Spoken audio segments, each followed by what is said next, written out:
Oh, Mary. I'm not Mary. No, Mary made fudge, and now I am stuffed.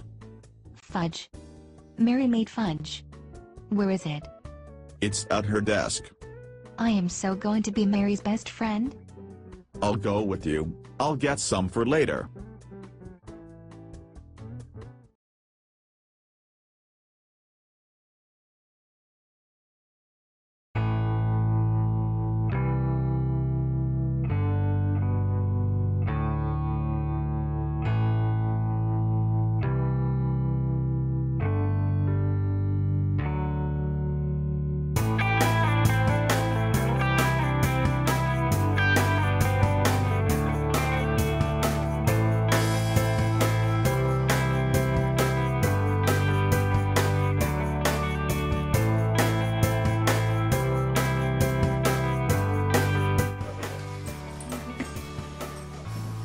Hi again, welcome back to Mitzi's Kitchen.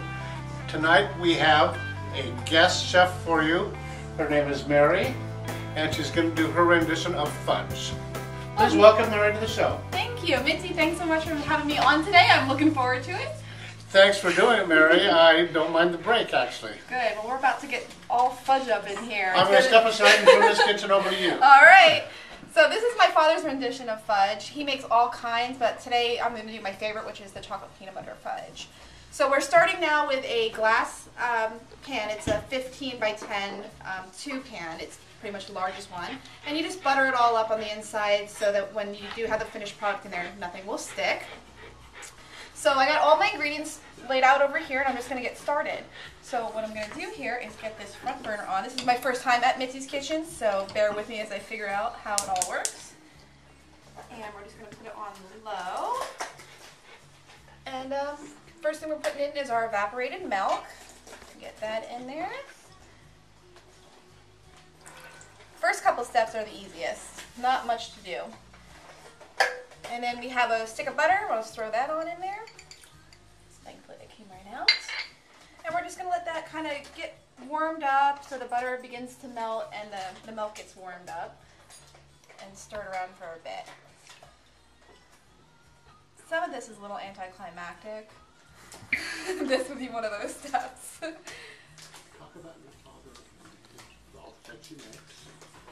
So every year, my father, especially around Christmas and the holidays, makes several different kinds of fudge. In fact, there was a period of time a few years back where he did it sort of as a part-time job.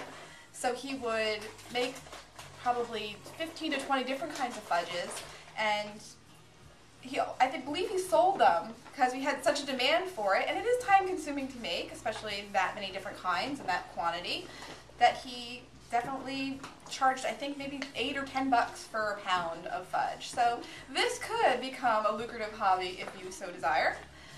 That is not my desire. I am a diabetic, so this is something I merely do as a hobby and little sneaks of a little taste here and there. So yeah, definitely not something I do and eat much of myself. But around the holidays, it's a great thing to bring into work, give to your friends, rather than giving the standard cookies or cupcakes or whatever it is you make.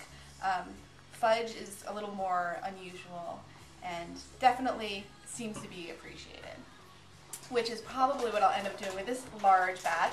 Because as you can see in this pan here, it's a very big pan.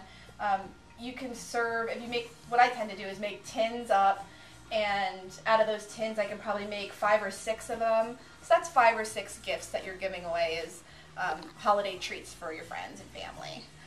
So I'm going to break up the butter a little bit in the pan to help it melt down a little quicker, and get the, maybe I can even turn the heat up a bit, and get a nice base going here. So I've heard from many people that I've met through my walks of life that fudge is something they've tried making in the past and it always comes out grainy, or grandma makes it and it tastes real grainy. The simplest way to correct that is just time. It's the process, the one step that most people forget to do is while you're cooking and boiling your fudge is just the amount of time that you have to sit there and be patient with it. So It looks like it's ready after about a minute or two, but you really need at least a full 5 minutes of getting that thing stirred up and going to make sure that every little grain of sugar is melted all the way. And once you have that formula down, it's going to work just fine.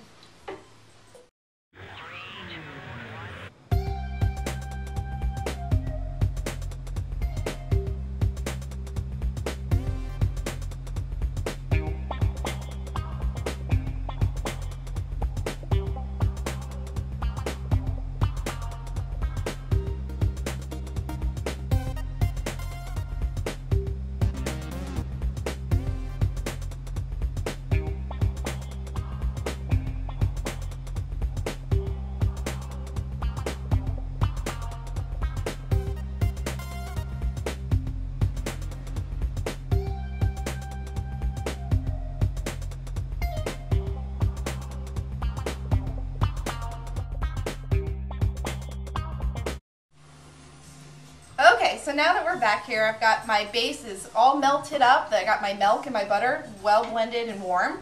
So I'm going to start adding the next 3 ingredients, which is my creamed marshmallow. And you need about 12 ounces of this, and it's a little bit of a devil to work with, so just do the best you can to get as much of it out of the container that you're using. Depending on where you live, different local stores will carry different brands of this. In my experience, they're all about the same. Of course, I'm an East Coaster, so I prefer your big old fluff can the best, but now that I'm on the West Coast, that's not easily available for me. So I have to make do with what I can find around. So I've got about 7 ounces in there now. And just get my other guy going. And it doesn't have to be an exact science, but best you can get is probably going to work out. Alright, we'll call that a sufficient amount. So I'm going to stir it up just a bit here, get it all melted in. And my heat is going to be up to medium now. I don't know if I mentioned that, but you're looking at a good medium heat. We're going to take have about 5 or 6 cups of sugar. I think actually it's a little in between. I'm just going to pour that all in. And again, give it another stir so we get it melted and good. And as you can tell, this is definitely not a low-fat dish. This is everything evil mixed into one giant concoction. But it is so worth it in the end. Alright, last little thing is a pinch of salt. Never know why you need to add that, you just do. Somehow it's that secret little tiny thing that makes all the difference.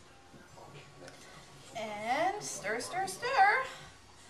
So right now it kind of just looks like vanilla colored soup with a bunch of marshmallow blobs in it, and that's exactly what it should look like. And ultimately what we're going to do is wait for this thing to get to the point where it's boiling. And right now it's just kind of a hot liquid and it's slowly melting. But once it really gets melted, it's going to start boiling. And once you have it to a boiling state, that's when the magic happens. You're going to have to keep stirring it because it will stick to the bottom if you don't. So please make sure you keep stirring the bottom all around so that nothing sticks and so that when the caramelization is beginning to happen, you don't get like little pieces of burnt anything in there. And you don't want to ruin your beautiful pans either. So, the other warning is, when this stuff gets going and it's boiling, it is hotter than fire. So please be careful. It's very, very lava molten hot stuff. So at this point now, just giving it, to the point where it turns into a soft kind of mixture. And I'm going to wait for it to boil.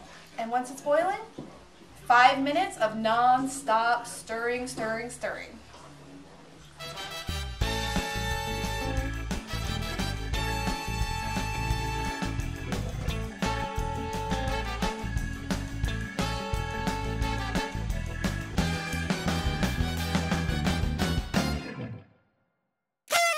Alright, we're in the final stages here. As you can see, that we're boiling away, and that's what you want when you start getting those big bubbles. You want to make sure that you're boiling and stirring for 5 solid minutes, because that's really where all the smoothing and melting of the sugar comes in. So now that we're good, my 5 minutes is up. I'm going to turn this off, and I'm going to go ahead and put in my last final ingredients while it's still molten lava hot. So first thing I'm going to put in here is my chocolate chips. And hopefully they all get in, so probably should flush that a little. There we go. And that's a little over 2 bags of chips in there. And keep stirring. We're going to add just a little pinch here of vanilla extract.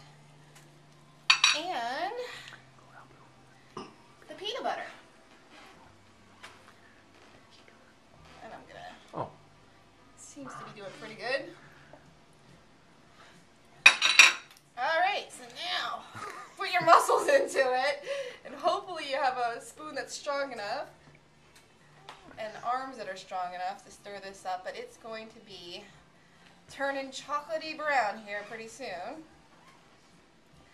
And then once you get it all stirred up, you have to drag it on over to the pot and get it in there as fast as you can. If you do it while it's as hot as possible, you're going to get the smoothest displacement here in your pan, which is what you want.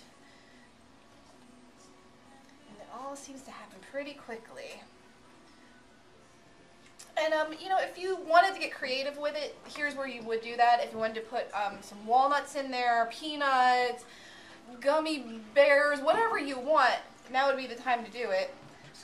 If you leave it and you put the peanut butter in later, you could actually leave it a little more swirly rather than all the way melted. I like to have mine completely smooth, melted all the way through, but this is where you can do what you want with it. So we're just about done, and as you're stirring, you can see even right now that all the chips aren't all the way melted, so it's really kind of indicative of how much longer you need to keep stirring. So, getting there, and now you can really smell it too. It is sweet. Alright, we're just about there. But this is it. This is my last time to get it all mixed the way I want it, so I'm going to take advantage of it and make sure I don't miss a thing. Alright, now my arms are burning. I got my workout. Burned a few calories so that I can lick the spoon later. Alright. Alright, I'm going to go ahead and call that about as smooth as I'm going to get it going. Alright, so here's where I might need to get Mitzi's help in here with me. So if I can disturb Mitzi's cooking vacation for a few moments, I might have him assist me. And this is a good chance too for you to grab your honey or whoever is helping you at home. You can do it by yourself, but if you got someone to help you, use it. So I'm going to go ahead and get Mitzi in here now. And I'm here to help. Alright, so I'm going to hold this, and you're going to take that spoon and just start kicking it in. That I can do. And then I have a spatula, probably not in the best location, but it's over here next to me. So if you want to... Okay, gosh, this looks good. Smells sweet.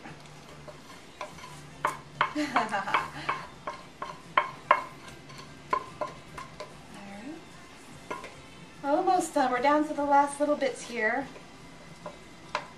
And then whatever's left, you can just let it cool off and scoop it up with your fingers. I think we've got most of it there. I there. think so too. So now I'm just going to take my pan, kind of give it a little shake here. And the nice part about it is this is it. You don't have to bake it. You don't have to anything. It's done. So just get it leveled out. And that's about it. You're going to let it sit, cool. I tend to make it at night because I work like most people, and let it sit overnight. And in the morning, you can just go ahead and cut it out. I usually do like lines, and just make little cubes out of it and scoop it on out and put it in tins, and serve like dishes and dishes and dishes of it for weeks because there's a lot of it here, as you can see. So that's it, easy peasy. When you're not eating it, keep it stored in the refrigerator because you want to treat it like you would treat butter. It'll get soft when you leave it out. And, it'll last longer if you keep it cool. But that's about it. Papa Vic's Fudge. Enjoy!